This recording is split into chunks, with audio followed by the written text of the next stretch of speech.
Hello दोस्तों, आज मैं फिर से आप लोगों के लिए एक अच्छी सी कहानी लेके आई हूँ। Heart touching story. रवि, आज तुम फिर से अपनी माँ के घर गए थे। घर में घुसते ही श्रेया ने सीधा सवाल किया। रवि ने पहले कुछ सोचा, फिर जवाब दिया, श्रेया, वो मेरी माँ है। पापा की तबीयत ठीक नहीं रहती। माँ हमेशा परेशान रहती है। मैं उनका अकेला सहारा हूँ। श्रेया को इन बातों से कोई फर्क नहीं पड़ रहा था। मुंह बनाते हुए श्रेया ने कहा, वो सब मैं नहीं जानती। मैं तो बस इतना चाहती हूँ कि तुम ने उनसे अलग होते हुए मुझसे वादा किया था कि अपने घर वालों से कोई मतलब नहीं रखोगे। मैं सब जानती हूँ। जब तो बहू बेटे को घर से निकाल दिया, अब बेटे की कमाई के चक्कर में उसे बार बार बुलाते रहते हैं। रवि को बहुत गुस्सा आ रहा था, लेकिन घर में क्लेश ना हो इसलिए उसने खुद को संभालते हुए कहा, देखो श्रेया, पैसों के लिए मेरे पापा की पेंशन ही काफ़ी है, और रही बात वहाँ जाने की, मेरे सिवा उनका है ही कौन। पापा की बीमारी को देखते हुए मेरा फर्ज है कि मैं उनका ध्यान रखूं। बेटा होने के नाते मेरा भी तो कुछ फर्ज है। रवि श्रेया को बहुत देर तक समझाता रहा, लेकिन श्रेया नहीं मानी और उसने रवि से कसम ली कि वह बिना उससे पूछे कभी अपने माँ बाप से मिलने नहीं जाएगा। रवि श्रेया का स्वभाव जानता था। अगर उसके मन का काम न करो तो वह बहुत ज़्यादा गुस्सा हो जाती है और डिप्रेशन में चली जाती है, जहाँ तक कि आत्महत्या भी करने का विचार करने लगती है। रवि ने उसकी वह शर्त भी मान ली, लेकिन उसका मन हमेशा अपने माता पिता के लिए तरसता रहता था। उसे आज भी याद है कैसे पापा ने अपना पेट काट कर उसे पढ़ाया लिखाया, रवि की हर इच्छा पूरी की। जहाँ तक कि रिश्तेदारों के दबाव में न आकर रवि को अपनी पसंद की लड़की से शादी करने की इजाज़त दी।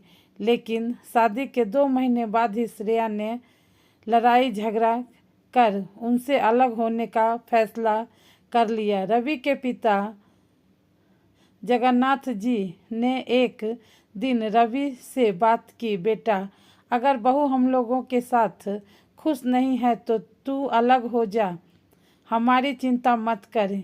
यह सुनकर रवि ने कहा, पापा, अब जब मुझे आपका ध्यान रखना चाहिए, आप चाहते हैं आपको बेसहारा छोड़ दूं, यह मुझसे नहीं होगा।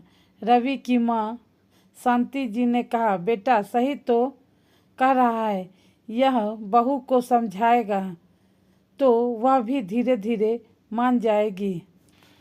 आपकी भी तबीयत ठीक नहीं रहती है। जगन्नाथ जी ने शांति को चुप कराते हुए कहा, कैसी बात करती हो तुम? वह नए ज़माने की मॉडर्न लड़की है। आजकल हर किसी को प्राइवेसी चाहिए होती है। जाने दे इनको। बेटा रवि, तुम बहू को लेकर जहाँ वह जाना चाहे चले जाओ, हमारी चिंता मत करो। रवि अकेला टेरेस पर खड़े होकर यही सब सोच रहा था। तभी फ़ोन की घंटी बजी। दूसरी तरफ माँ थी। उनकी आवाज़ लड़खड़ा रही थी, बेटा रवि, ना जाने तेरे पिता को क्या हो गया है, इन्हें हॉस्पिटल ले जा रही हूँ, तू जल्दी आ जा। रवि ने कहा, माँ तुम चिंता मत करो, मैं अभी पहुँचता हूँ। यह कहकर रवि जल्दी से नीचे आया और जूते पहनने लगा। श्रेया ने देखा रवि कहीं जाने की तैयारी कर रहा है। रवि, तुम कहाँ जा रहे हो इतनी रात को? और भी फोन किसका आया था? रवि की आंखों से आंसू बस छलकने ही वाले थे। उसने कहा, श्रेया, पापा की तबीयत बहुत खराब है, मुझे जाना होगा। माँ उन्हें लेकर अस्पताल गई है। श्रेया गुस्से से बोली, रवि, मैंने तुम्हें कहा था ना कि तुम उनसे मिलने नहीं जाओगे। ठीक है, तुम जाओ, लेकिन जब वापस आओगे तो अपनी बीबी को जिंदा नहीं पाओगे। रवि उसके आगे गिड़गिड़ाते हुए बोला, श्रेया, आज जाने दो मुझे। एक बार पापा ठीक हो जाए तो मैं फिर बिना तुम्हारी मर्जी के कभी उनसे मिलने नहीं जाऊंगा। लेकिन श्रेया का गुस्सा तो 7वें आसमान पर था। रवि के लिए जिंदगी और मौत का सामना एक साथ होने जा रहा था। एक तरफ उसका फर्ज उसे बुला रहा था, दूसरी तरफ उसका प्यार उसे फर्ज निभाने से रोकने के लिए मरने को तैयार था। श्रेया, तुम्हें मरना है तो मर जाओ, मैं अपने पापा को इस हाल में नहीं छोड़ सकता। रवि के मन में ये विचार बार बार आ रहा था, लेकिन वह इसके लिए जुबान ना खोल सका। कहीं श्रेया ने सचमुच कुछ गलत कर लिया तो क्या होगा, यही सोचकर वह चुप रह गया। रवि ने जल्दी से अपने दोस्त राहुल को फ़ोन किया। राहुल, मेरे भाई, मैं कहीं फंसा हुआ हूँ। मेरे पापा हॉस्पिटल में हैं, तू उनके पास पहुँच जा और जितने भी पैसे की ज़रूरत पड़े मुझे बता दियो, मैं भेज दूँगा। और मुझे हर 1 घंटे में फ़ोन कर उनका हाल बता देना प्लीज़। राहुल यह सुनकर बोला, भाई तू चिंता मत कर, मैं अभी पहुंचता हूं, और पैसों की चिंता मत कर, मैं सब संभाल लूँगा। रवि की आंखों से झरझर आंसू बह रहे थे, लेकिन श्रेया उनकी परवाह करे बगैर किचन में काम करने चली गई। रवि अपने बेडरूम में जाकर तकिए में मुंह छिपाकर रोता रहा। कुछ देर बाद उसने राहुल को फ़ोन किया, लेकिन राहुल का फ़ोन नहीं लग रहा था।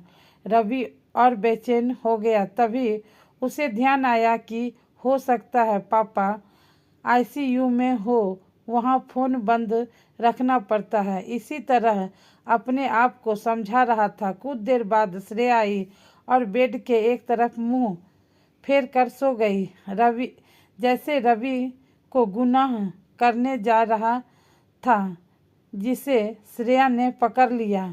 कुछ देर बाद उसने फिर से राहुल को फ़ोन लगाया, लेकिन फ़ोन नहीं लगा। रवि का मन बहुत बेचैन हो रहा था, उसके हाथ पैर ठंडे पड़ रहे थे। वह अपने आप को कोस रहा था कि क्यों उसने श्रेया से प्यार किया और आज तक उसकी हर जिद मानता रहा, जबकि उसे उसकी किसी बात से कोई फर्क नहीं पड़ता। कुछ देर बाद फ़ोन की घंटी बजी। क्या बात है राहुल, पापा कैसे हैं? तेरा फ़ोन नहीं लग रहा था। राहुल का फ़ोन देखते ही रवि ने एक ही सांस में सारे सवाल पूछ डाले। राहुल बहुत घबराहट में बोला, रवि संभाल अपने आप को, तू ही टूट जाएगा तो बाकी परिवार को कौन संभालेगा? तू जहाँ भी है जल्दी से हॉस्पिटल आ जा, अंकल हम सबको छोड़कर चले गए। यह सुनते ही रवि के पैर तले जमीन खिसक गई। ये क्या हो गया? अभी शाम को ही तो वह उनसे मिलकर आया था। काश वह आखिरी समय में अपने पिता के साथ होता। वह जोर जोर से रोने लगा। उसकी आवाज़ सुनकर श्रेया उठी और पूछने लगी, क्या बात है रवि, तुम क्यों रो रहे हो? रवि ने उसे छिड़कते हुए कहा, सब खत्म हो गया श्रेया, मेरे पापा भी और शायद तुम्हारा मेरा रिश्ता भी। यह कहकर वह तेजी से बाहर निकल गया। श्रेया भागती हुई उसके पीछे। रवि चिल्लाते हुए भागी, लेकिन इससे पहले कि वह कुछ कह पाती रवि वहां से जा चुका था। श्रेया की आंखों से टप टप आंसू बह रहे थे। कहीं अब रवि उससे नफरत तो नहीं करने लगेगा, कहीं वह उसे छोड़ तो नहीं देगा, यही सोचकर वह रो रही थी। अगले दिन रवि के पिता के घर पर सारे रिश्तेदार इकट्ठे हो गए थे। रवि एक तरफ कोने में गुमसुम बैठा था, तभी वहाँ श्रेया आई। उसने रवि को देखा, लेकिन रवि को तो जैसे होश ही नहीं था। फिर वह अपनी सास से मिलकर रोने लगी। उसकी रोने की आवाज़ सुनकर एक बार रवि ने उसकी ओर देखा और नज़रें फेर ली। रवि ने भारी मन से अपने पिता को अंतिम विदाई दी। आज उसके पिता को मरे 5 दिन हो चुके थे। इस 5 दिनों में श्रेया भी वहीं रह रही थी, लेकिन रवि ने एक बार भी श्रेया से बात नहीं की।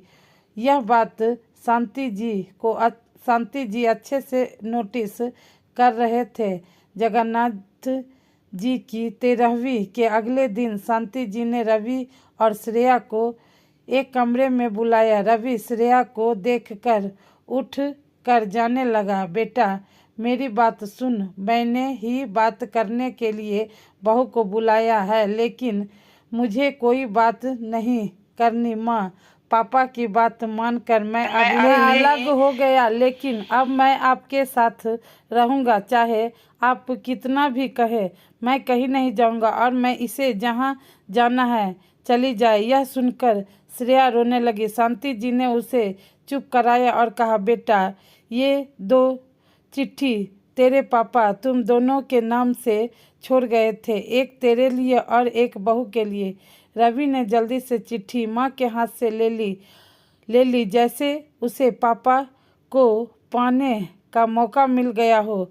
उस चिट्ठी में लिखा था, बेटा, मुझे मालूम है कि बहू हम दोनों के साथ नहीं रहना चाहती, लेकिन मुझे पता है मेरे जाने के बाद तू माँ को अकेला नहीं छोड़ेगा। फिर से इसे लेकर घर में क्लेश ना हो, इसलिए मैं तुझसे एक वादा लेना चाहता हूँ कि अपने पापा की अंतिम इच्छा पूरी कर और बहू का कहना मानकर इसके साथ चला जा।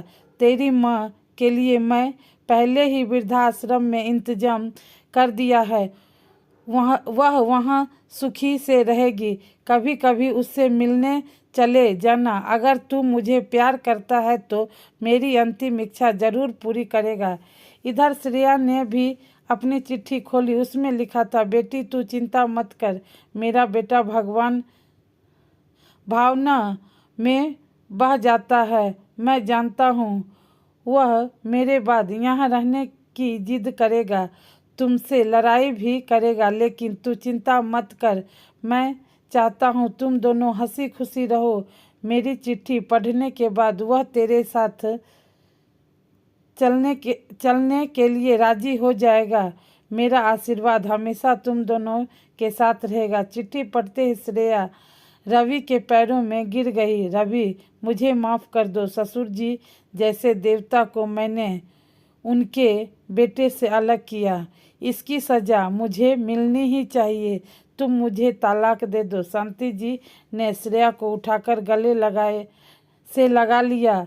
खबरदार बहू, जो फिर कभी ऐसी बात की। तुम्हारे ससुर जी का एक ही सपना था कि तुम दोनों सुख से रहो।